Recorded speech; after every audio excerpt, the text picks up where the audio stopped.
गुरु ब्रह्म महिमा अलेख शरण। नमस्कार दर्शक वृंद, आपण मानंकु आजिर राशिफल कार्यक्रम रे मु एस कुमार स्वागत जनाऊछि।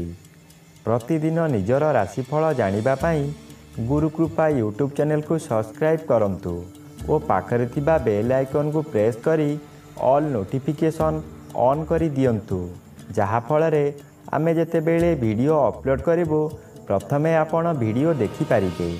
आमर यही वीडियो रे आपण संपूर्ण पंचांग सहित मेष ठारू मीन पर्यंत 12 गोटी राशिर राशिफल विषय रे जानि पारिबे।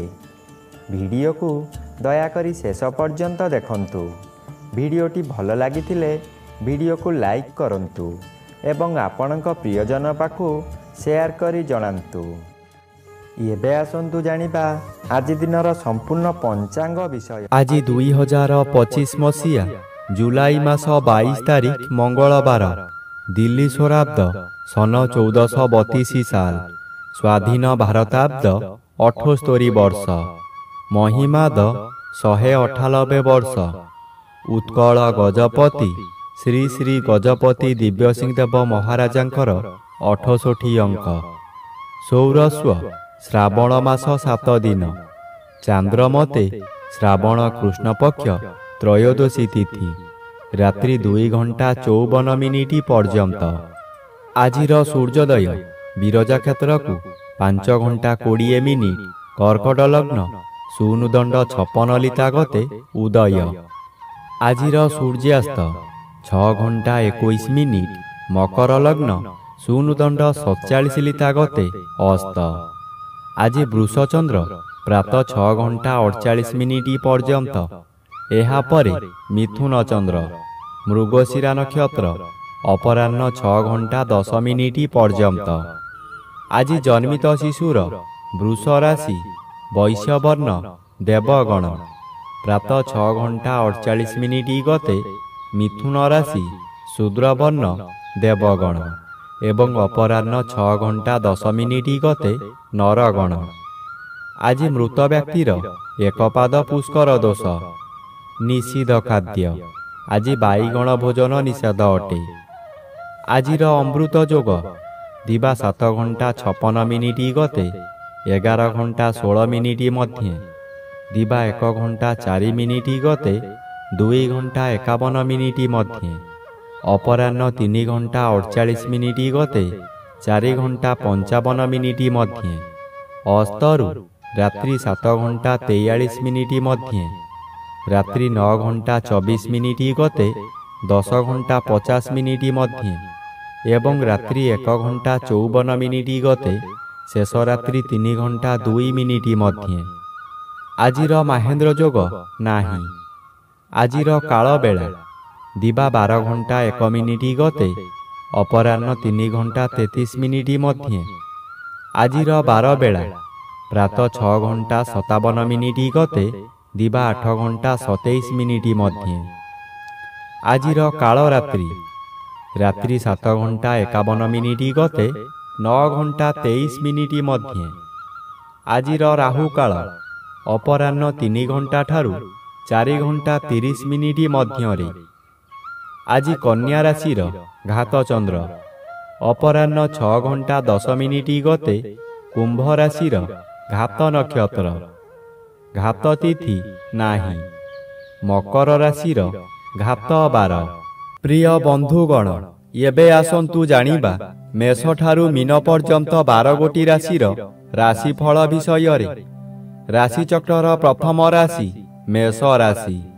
आज मेष राशि जन्मित व्यक्ति मानक सकाशे तृतीय स्थान रे चंद्र गोचर करुछंती, अति शुभ फल प्रदान करिवे। एही समय रे बहु चेष्टा करी बारंबार विफल हेउथिबा कार्य हठात आपणक सपक्ष रे जीव। बहु अर्थर मालिक आपण होई पारंती। पूर्वरु खराब थिबा स्वास्थ्य एही समय रे मनर बल वृद्धि पाइथिबारु स्वास्थ्य उत्तम रहिबो।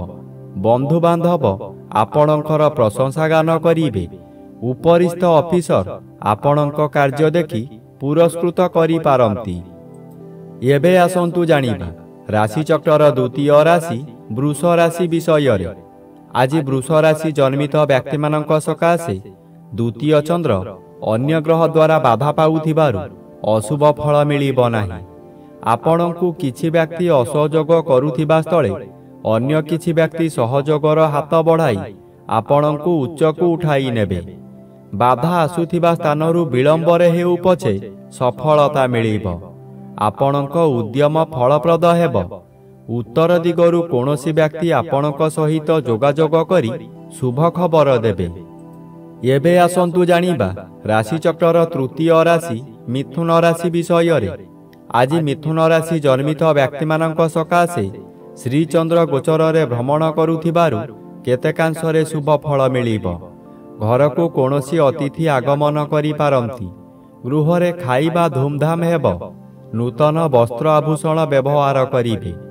ଯଦି କୌଣସି ସ୍ଥାନକୁ ଯାତ୍ରା କରିବାର ଅଛି ସ୍ଥଗିତ ରଖନ୍ତୁ। ପଶୁ କ୍ରୟ ବିକ୍ରୟ କରନ୍ତୁ ନାହିଁ। ଖରିଦ କରିଥିବା ପଶୁ ନଷ୍ଟ ହୋଇଯାଇପାରେ। ଆଜି ଗଣ୍ଡଗୋଳ କାର୍ଯ୍ୟଠାରୁ ଦୂରେଇ ରୁହନ୍ତୁ। ଏବେ ଆସନ୍ତୁ ଜାଣିବା ରାଶିଚକ୍ରର ଚତୁର୍ଥ ରାଶି କର୍କଟ ରାଶି ବିଷୟରେ। ଆଜି କର୍କଟ ରାଶି ଜନ୍ମିତ ବ୍ୟକ୍ତିମାନଙ୍କ ସକାଶେ ଦ୍ୱାଦଶ ଚନ୍ଦ୍ର ବାଧାପ୍ରାପ୍ତ ଅଛନ୍ତି। ଅଶୁଭ ଫଳ ପ୍ରଦାନ କରିବେ। ମନ ମଧ୍ୟରେ ଦୁଶ୍ଚିନ୍ତା ବଢ଼ିଯିବ। ଆପଣ ଯାହା ବି କରନ୍ତୁ ତହିଁରେ ଖର୍ଚ୍ଚ ବ୍ୟତୀତ ଲାଭ ହେବାର ପ୍ରଶ୍ନ ଉଠୁନାହିଁ। ଏହି ଦ୍ୱାଦଶ ଚନ୍ଦ୍ରରେ ଅତିରିକ୍ତ ବ୍ୟୟଭାର ବଢ଼ିଯିବ। ଆପଣ ହତାଶ ହୋଇଯିବେ। ସୁଖ ସନ୍ଧାନରେ ବିଭିନ୍ନ ସ୍ଥାନକୁ ଯାତ୍ରା କରିବେ। ଶରୀର ଅସୁସ୍ଥ ରହିବ। ବନ୍ଧୁବାନ୍ଧବ ଅଶାନ୍ତି ହେବେ। ଆପଣ ଆଜି ନିଜ ଇଚ୍ଛାରେ କାର୍ଯ୍ୟ କରି ବିପଦରେ ପଡ଼ିବେ। ଏବେ ଆସନ୍ତୁ ଜାଣିବା ରାଶିଚକ୍ରର ପଞ୍ଚମ ରାଶି ସିଂହ ରାଶି ବିଷୟରେ।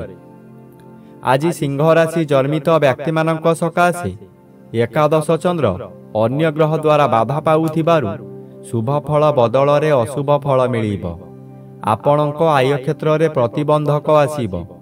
ଯେଉଁ କାର୍ଯ୍ୟ କରି ଆପଣ ଭଲ ଦୁଇ ପଇସା ରୋଜଗାର କରୁଥିଲେ ସେହି କାର୍ଯ୍ୟ କରି ଆପଣଙ୍କୁ ବହୁ କ୍ଷତି ସହିବାକୁ ପଡ଼ିବ। ବନ୍ଧୁମାନେ ଆପଣଙ୍କୁ ବିରୋଧ କରିବେ। ପରିବାରରେ କେହି ସହଯୋଗ କରିବେ ନାହିଁ। ହତାଶ ହୋଇ ଦରିଦ୍ର ପଞ୍ଚାକ୍ଷର ମନ୍ତ୍ର ଜପ କରିବା ବ୍ୟତୀତ ଅନ୍ୟ ଉପାୟ ନାହିଁ।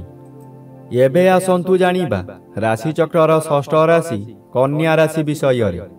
ଆଜି କନ୍ୟା ରାଶି ଜନ୍ମିତ ବ୍ୟକ୍ତିମାନଙ୍କ ସକାଶେ ଏକାଦଶ ସ୍ଥାନରେ ରବି ଗୋଚର କରୁଛନ୍ତି।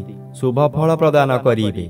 କିନ୍ତୁ ଘାତଚନ୍ଦ୍ର ସମସ୍ତ ଶୁଭ ଫଳକୁ ଖଣ୍ଡନ କରି ବହୁ ଅସୁବିଧା କରାଇବ। ଆପଣଙ୍କ ମନ ପୂରାପୂରି ଦୁର୍ବଳ ହୋଇଯିବ। କାହାକୁ କ'ଣ କହିବେ ଠିକ୍ କରିପାରିବେ ନାହିଁ। ସ୍ଥାଣୁ ପରି ହୋଇଯିବେ। ହଠାତ୍ କୌଣସି ଦୁଃଖ ଖବର ପାଇ ନିରୁତ୍ସାହିତ ହୋଇଯିବେ। ଉଚ୍ଚ ସ୍ଥାନରୁ ପତନ ଯୋଗ ରହୁଛି। ଏପରିକି ନିଜ ଗୃହରେ ମଧ୍ୟ କିଛି ଅଘଟଣ ଘଟିପାରେ। ଏବେ ଆସନ୍ତୁ ଜାଣିବା ରାଶିଚକ୍ରର ସପ୍ତମ ରାଶି ତୁଳା ରାଶି ବିଷୟରେ। ଆଜି ତୁଳା ରାଶି ଜନ୍ମିତ ବ୍ୟକ୍ତିମାନଙ୍କ ସକାଶେ ନବମ ସ୍ଥାନରେ ଚନ୍ଦ୍ରଗୋଚର କରୁଛନ୍ତି। ଅଶୁଭ ଫଳ ପ୍ରଦାନ କରିବେ। ପିତୃପୀଡ଼ା ଗୁରୁଜନ ପୀଡ଼ା ଦେଖାଦେବ। ଯେଉଁଆଡ଼େ ଯିବେ ଆପଣଙ୍କୁ ଲୋକମାନେ ପରିହାସ କରିବେ। ଯେଉଁ ଲୋକ ଆପଣଙ୍କୁ ସମ୍ମାନ ଦେଉଥିଲେ ସେହି ଲୋକମାନେ ପରିହାସ କରିବେ। ଆପଣଙ୍କର ଦୋଷ ଦୁର୍ବଳତା ସବୁ ପଦାରେ ପଡ଼ିଯିବ। ଘୋର ଅପମାନରେ ଜର୍ଜରିତ ହୋଇ ମଥା ବିଚଳିତ ହୋଇଯିବ। ଏବେ ଆସନ୍ତୁ ଜାଣିବା ରାଶିଚକ୍ରର ଅଷ୍ଟମ ରାଶି ବିଛା ରାଶି ବିଷୟରେ। ଆଜି ବିଛା ରାଶି ଜନ୍ମିତ ବ୍ୟକ୍ତିମାନଙ୍କ ସକାଶେ ଅଷ୍ଟମ ଚନ୍ଦ୍ର ଅନ୍ୟ ଗ୍ରହ ଦ୍ୱାରା ବାଧା ପାଉଥିବାରୁ ଅଶୁଭ ଫଳ କମ୍ ମିଳିବ। ବନ୍ଧୁ ବିବାଦ ସ୍ଥଗିତ ରହିପାରେ। ଯାହା ଅଧିକ କ୍ଷତି ହେବାର ଥିବ ସେଠାରେ ଅଳ୍ପରେ କ୍ଷୟକ୍ଷତି ହେବ। କୌଣସି ଦୈବୀ ଶକ୍ତି ଆପଣଙ୍କୁ ସାହାଯ୍ୟ କରିବ। ତଥାପି ଦୁର୍ଘଟଣାକୁ ଏଡ଼ାଇ ଦେଇ ହେବ ନାହିଁ। ତାହା ଶାରୀରିକ ହେଉ କିମ୍ବା ମାନସିକ ହେଉ।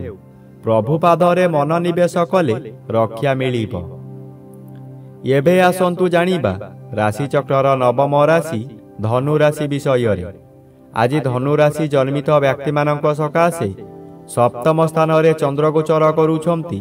ଶୁଭ ଫଳ ପ୍ରଦାନ କରିବେ।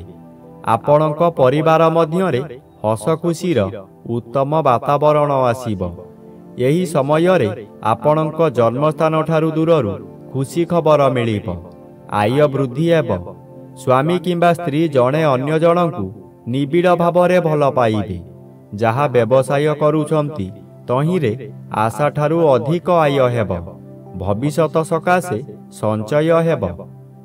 ଏବେ ଆସନ୍ତୁ ଜାଣିବା ରାଶିଚକ୍ରର ଦଶମ ରାଶି ମକର ରାଶି ବିଷୟରେ।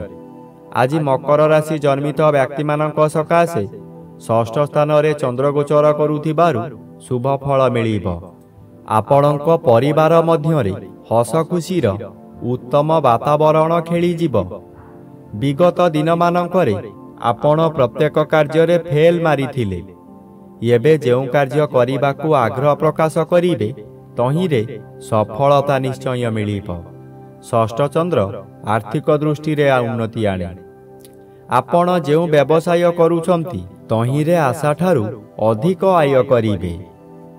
ଏବେ ଆସନ୍ତୁ ଜାଣିବା ରାଶିଚକ୍ରର ଏକାଦଶ ରାଶି କୁମ୍ଭ ରାଶି ବିଷୟରେ। ଆଜି କୁମ୍ଭ ରାଶି ଜନ୍ମିତ ବ୍ୟକ୍ତିମାନଙ୍କ ସକାଶେ ପଞ୍ଚମ ସ୍ଥାନରେ ଚନ୍ଦ୍ରଗୋଚର କରୁଛନ୍ତି ଅଶୁଭ ଫଳ ପ୍ରଦାନ କରିବେ। ହଠାତ୍ ସ୍ୱାସ୍ଥ୍ୟହାନି ହେବ। କୌଣସି ଗୋଟାଏ କାମ କରିବାର ସମୟ ନିର୍ଦ୍ଧାରିତ ହୋଇସାରିଥିବ, କିନ୍ତୁ ଆପଣଙ୍କ ଶରୀର ଅସୁସ୍ଥ ହେବା କାରଣରୁ ଆପଣ କଥା ଦେଇ କଥା ରଖିପାରିବେ ନାହିଁ। ମନରେ ଦୁଃଖ ଯନ୍ତ୍ରଣା ଭୋଗିବେ। ମନରେ ଦୁଶ୍ଚିନ୍ତା ବଢ଼ିଯିବାରୁ ରୋଗ ମାଡ଼ି ବସିବ। ବହୁ କଷ୍ଟ ଭୋଗିବେ। ଏହି ସମୟରେ କେଉଁଠାରୁ ବଡ଼ ଦୁଃଖ ଖବର ପାଇ ବୋଝ ଉପରେ ଲଳିତା ବିଡ଼ା ସଦୃଶ୍ୟ ହେବ। ଏବେ ଆସନ୍ତୁ ଜାଣିବା ରାଶିଚକ୍ରର ଦ୍ୱାଦଶ ବା ଶେଷ ରାଶି ମୀନ ରାଶି ବିଷୟରେ।